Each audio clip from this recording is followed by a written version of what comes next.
R54 billion rand relief package approved by the National Energy Regulator of South Africa for the struggling power utility Eskom. The North Gauteng High Court's decision to halt the deal marks a major setback for the government's financial rescue plan and intensifies the ongoing crisis surrounding South Africa's energy sector. The court found that Nersa's approval of the massive bailout funded directly from the National Treasury and ultimately by taxpayers did not follow a lawful, transparent or consultative process. AfriForum argued that the regulator failed in its duty to properly interrogate Eskom's spending plans, impose conditions to curb mismanagement and corruption before approving the funds. To discuss this further, we're now joined by AfriForum's Head of Local Government Affairs, Morne Mostert. Morne, I appreciate your time this afternoon. Now, can you take us through the details of this court order? What exactly has been halted and why was AfriForum compelled to intervene as it did?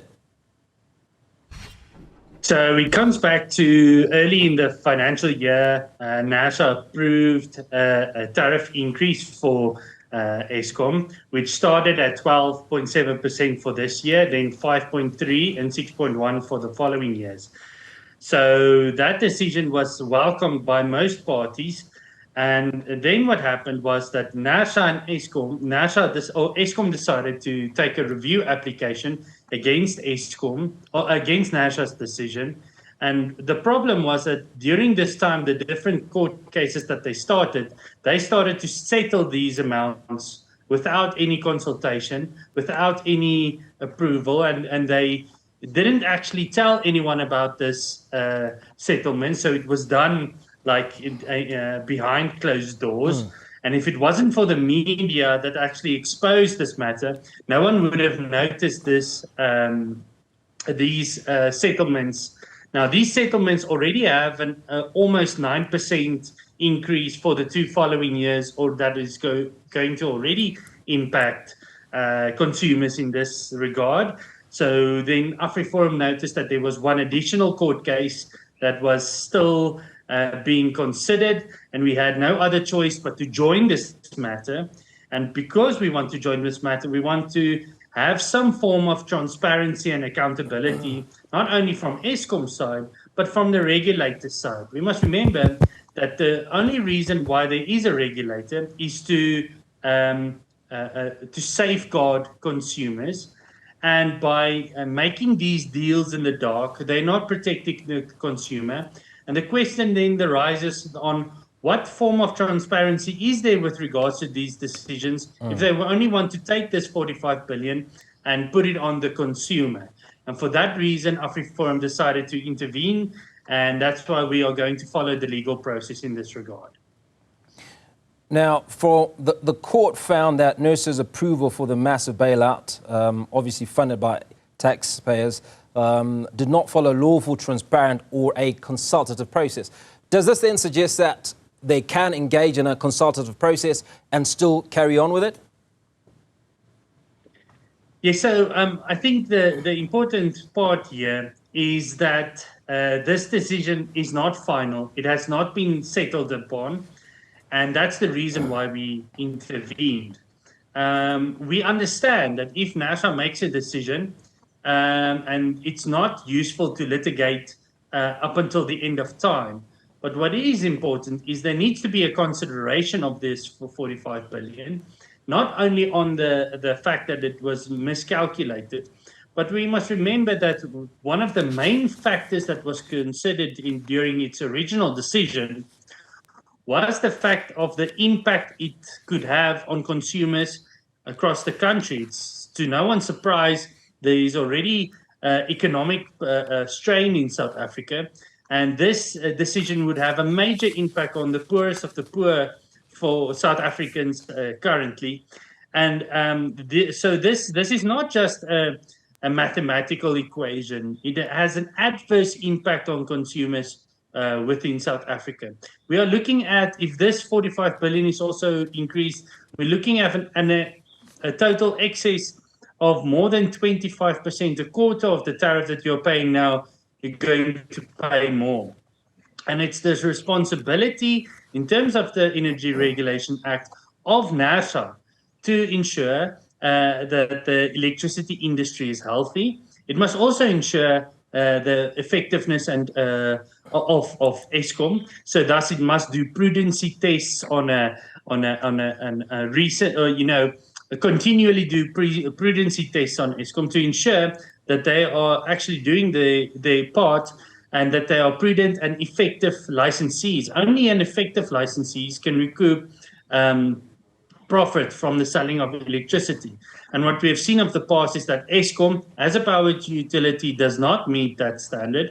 And that's why the original decision of Nersa was not to give them the full amount. But during this settlements behind closed doors, Nersa has actually given Eskom this opportunity to claw back these exorbitant amounts.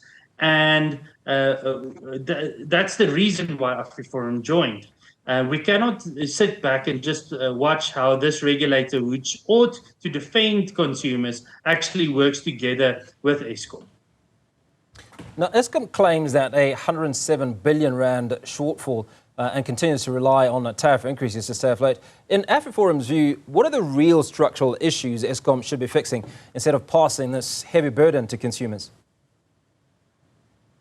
Well, one only needs to look at the financial statements and the financial affairs of Eskom, where they have been plagued for the last decade with supply chain management problems. Now, one thing that is very important is to say if the auditors find problems with supply chain management, there is a rule in Eskom's financial statements that the auditors won't consider tenders that are under 25 million. So if you look at the findings being made on the large scale problems, what do you think is going to be the supply chain management structure below the 25 million mark? So we feel strongly that there needs to be more intensive prudency testing on a continuous basis on across all the three companies that are Eskom currently. While we do think that the largest problem is obviously at the generation part of Eskom, it cannot be said that Eskom as a going concern is being managed properly if these type of problems started more than a decade ago and is still prevalent in each financial document within Eskom. And I do think that if this situation is not being addressed effectively, then there is an argument to be made that Eskom should not get these continual increases, and Nersa needs to step in more against Eskom, and it's a performance. But then it comes back to the question that we have at hand, which is why is Nersa only setting back and taking and settling these types of court cases with Eskom, which Nersa should also be accountable to the communities within South Africa, to the people that are already saying that they cannot pay this large scale increases with regards to electricity consumption, which makes it difficult. And Nersa should be the vanguard to protect people. So it just shows you the manner of transparency and accountability that is not only sitting with Nersa, but goes back to the Minister of Electricity as well, to be able to sort these problems out within the legislative framework that is that he has on him to ensure these compliance issues be sorted out. Well, Morne, you are touching on important issues, and those are the issues that would question what this case reveals about Nersa's role as an independent regulator. Is a regulator effectively fulfilling its constitutional duty to balance consumer interests with the Eskom sustainability? Yes, the original court case that decided on this specific issue was the Borbet court case, which basically instructed Nersa with one of the RCA processes, but it instructed Nersa to go look at the balance. But it specifically said that Nersa is not there to condone malperformance or not prudent performance from Eskom. It's not there to play the game of sweeping the problems under the rug. It's there to ensure that there where Eskom does not effectively meet the prudency standard, it cannot claw back those funds from the consumer. And we have not seen enough of an urgency with regards to that matter. I think in a policy document about a year ago, Nersa specifically stated that with the current MYPD rules, or the rules that is allocated on how Nersa must adjudicate the tariff increase, they are not, the rules are not properly met for them to stop the escalating of fees from Eskom. Now, everybody knows that, but the question then, why isn't there urgency from Nersa's side to actually sort these problems out? And that is one of the key reasons. I think AfriForum as an organization, now we are looking at Eskom, which is important and large-scale problems. But I mean, as even AfriForum with our branch structures, we have, I think, 4 different applications to compel Nersa to intervene in municipalities that also do not comply with their license standards. So it's not just a thing that Nersa is not tackling the problems with Eskom. We need to force Nersa with the court orders to intervene at municipalities that are not complying with their licensed conditions. And there is various different types of licensed conditions. And what we do is when we start a project to go audit a municipal's infrastructure and audit the municipality's compliance with regards to those standards, we give those standards to Nersa. But what we see is there's not this urgency to ensure this compliance, and that's why we follow the court processes. And to come back at the issues at hand, while we compel Nersa to do their job, we see in Eskom's case that they are trying to go behind closed doors. They're trying to go into the dark to set up these settlement amounts, which can really have an adverse impact on communities in South Africa. And that should be one of the primary considerations for Nersa in any event or in any case that it's handling currently. Well, I am surprised that you still speak to Nersa's independence, even though, as you say, this happened behind closed door and a deal of some sort was reached without that consultative process. But this court order is temporary, right? So what happens next? What would AfriForum like to see come out of this process?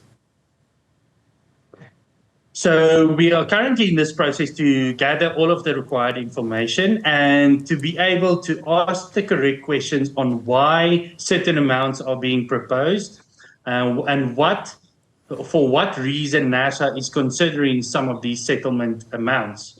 There needs to be some form of transparency with regards to its decision making. And one thing that is very, very, very important is, remember, if a decision is made by court, then you need to bring either an appeal or a revision application, or an appeal application, or setting aside of the original decision. So it doesn't, for the previous decisions, it doesn't help that they want to do I would call it a public participation process that can have no impact on the decision making. So that is one of the things that we are bringing into while we are intervening in this application, to specifically request to either, if they want to, they need to reopen a specific process to have community and public participation with regards to this process, or they need to be able to have due regard and make a decision and give reasons for this decision on what they want, on the specific amount that they want to settle upon. And that's a very difficult question for Nersa and Eskom now to explain, given the fact that they have already had 3 applications where they had to give none of this justifications. Now, Nersa did say that they want to reopen that amount, but AfriForum questions the legality thereof because the original decision is made on order of court. So it's going to be difficult to understand why Eskom now wants to start this process, but we will obviously take part in that process.